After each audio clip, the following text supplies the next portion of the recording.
Hey friends, let's be real. Decluttering can feel endless, like a chore that just won't quit. I know this struggle of sifting through every closet, drawer, and dusty corner, wondering how things got so chaotic.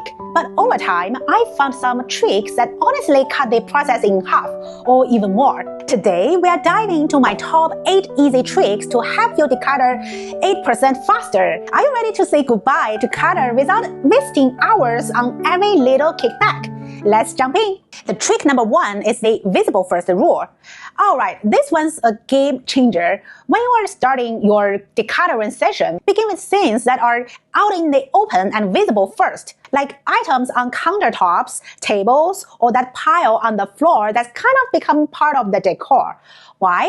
Because seeing an immediate improvement really boosts your energy. It's like that wow moment of cleaning a counter that was buried under mails, keys, and who knows what for weeks. You will feel productive faster and stay motivated to keep going. For example, imagine walking into your kitchen, right? You are staring down at counters stacked with random items. Instead of starting with hidden cabinet clutter, tackle what's in plain sight first. Clear those counters and suddenly your whole kitchen looks more open, right?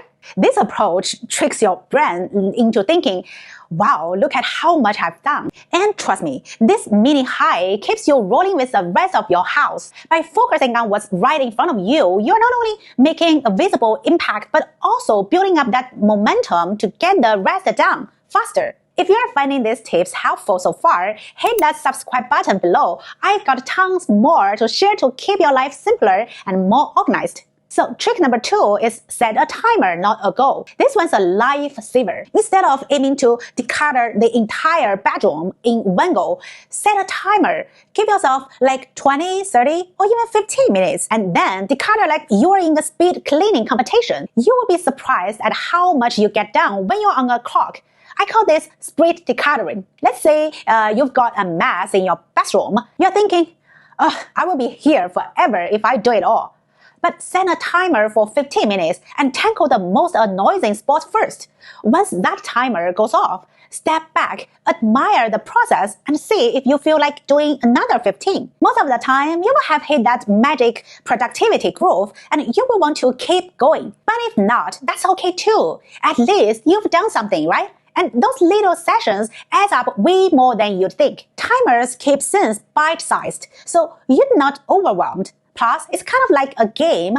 Can I beat the clock and make the space look amazing? This approach keeps it fun and manageable. Trick number 3 is declutter by category, not room. Here's why it's brilliant. If you tackle one type of item all at once, say clothes or books, you're in a different mindset, right? Ready to make faster decisions. Going by room makes you switch mental gears every few minutes. Do I keep this shirt? Now, do I want this random office supply? It's exhausting. When I decided to try this, I went for my clothes first. Instead of going through them piece by piece in each room, I pulled every shirt, jacket, and pair of pants from every closet in the house and sorted through it all in one big pile. Wow, sounds intense, right? But it forced me to make real choices. No keeping 5 versions of the same hoodie just because I forgot I had them. You will quickly get into a flow knowing you are deciding on just the clothes.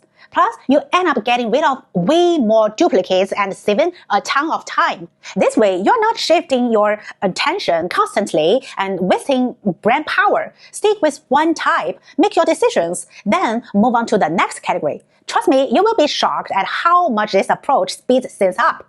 Trick number 4 is use the one-touch method. This idea is simple. Only touch things once. Think about it. How often do we pick something up? Pick it somewhere for now, only to move it later and then again. Because we just are not ready to decide. This approach cuts out that cycle entirely. When you pick something up, make a decision right then and there. Do you keep it, toss it, donate it, or relocate it? And then commit to that choice. Okay, imagine you're sorting through your closet and come across a pair of jeans you haven't worn in like 2 years, okay? Instead of placing them in yet another maybe pile, you know, that pile that keeps popping up and never actually goes away. Ask yourself, am I really going to wear this? If the answer is no, put them in the donate bin and move on. It might feel a bit strict, but trust me, this rule keeps you from revisiting the same items again and again. So the beauty of this method is that it not only saves time, but also forces us to get real with ourselves. No more maybe someday items cluttering up our space, just clear, confident choices. Plus, once you start using this rule, you will notice that those maybe piles get smaller and smaller because you are training yourself to be decisive. This trick is a game changer for anyone who feels like decluttering is a never-ending loop. Trick number 5, the 5-second decision rule. The 5-second decision rule is all about trusting your gut and moving faster. Basically, when you pick something up, give yourself a quick 5-second countdown to decide if it stays or goes. Yep, just 5 seconds. This might sound a little intense, but here's the thing. Deep down, you already know the answer for most items. If you feel yourself hesitating, it's likely because you know it's time to let it go, but you are hanging on just in case. Picture this. You are holding a stack of old magazines from last year that you swear you'd read someday. But 5 seconds in, you know whether it's true or not. Are you really going to read them? If not, into the recycling they go.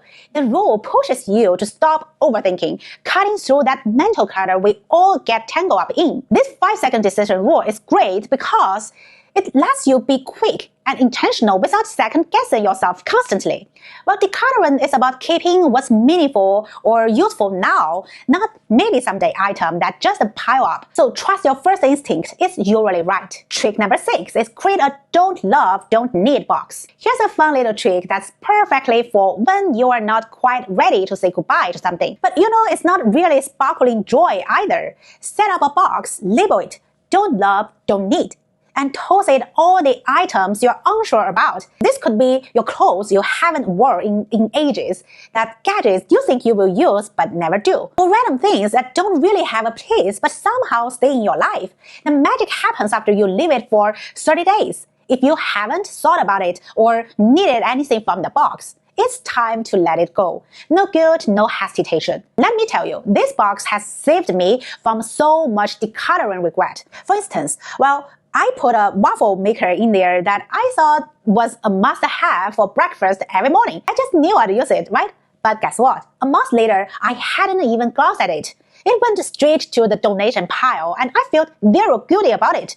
This trick is like a little test run of a breakup, giving you some breathing room to really see if you miss something before you let it go for good. The beauty of the don't love, don't need box is that it let you declutter without the full commitment, which can be super liberating. You're giving yourself permission to change your mind later if you truly miss something. But in most cases, you will be surprised how quickly you realize you don't miss it at all. It's like having a pause button on your decluttering journey. Trick number 7 is declutter with a friend.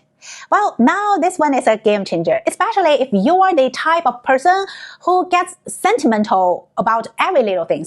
Just grab a friend, partner, or family member and invite them to join you on your decluttering adventure.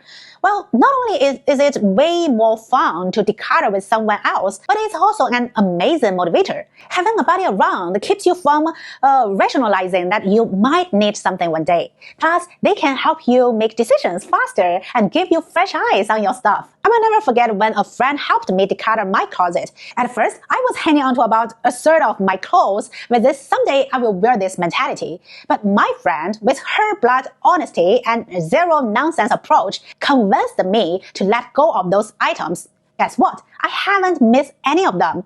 Sometimes we just need someone else or remind us that our wardrobe doesn't have to be a museum of what could be and can just be about what we actually wear. Decluttering with a friend also means you are less likely to second guess yourself. You will have someone there to say, why are you keeping this? It's never seen the light of day.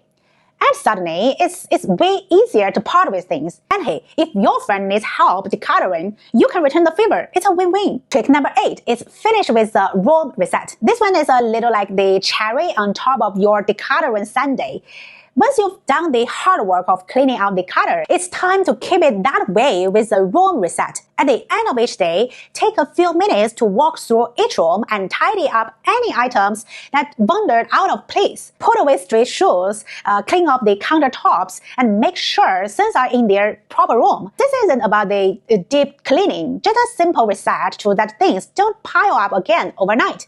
When I started doing this, it was like a magic. My living room, which used to feel like a storage unit, suddenly started feeling calm and peaceful again. Instead of coming home to more clutter and feeling overwhelmed, I walked into a space that felt organized and put together. No more wasting time decluttering the same spots over and over. I was amazed at how much time this saved me in the long run. Just a few minutes each day to keep everything in its place can add up to a huge reduction in clutter. Plus, you will notice that your space starts to feel more peaceful and less like a project that's constantly in progress. When things are reset daily, it feels less like a battle and more like a lifestyle change. Alright, decluttering doesn't have to be a daunting, drawn-out process. Without these tricks, you will be breezing through your clutter faster than ever. Remember, each trick builds on the next, so give them a try and see which ones works best for you. And hey, if you find this helpful, don't forget to subscribe for more tips on creating a simpler, happier home. I will see you in the next video. Bye!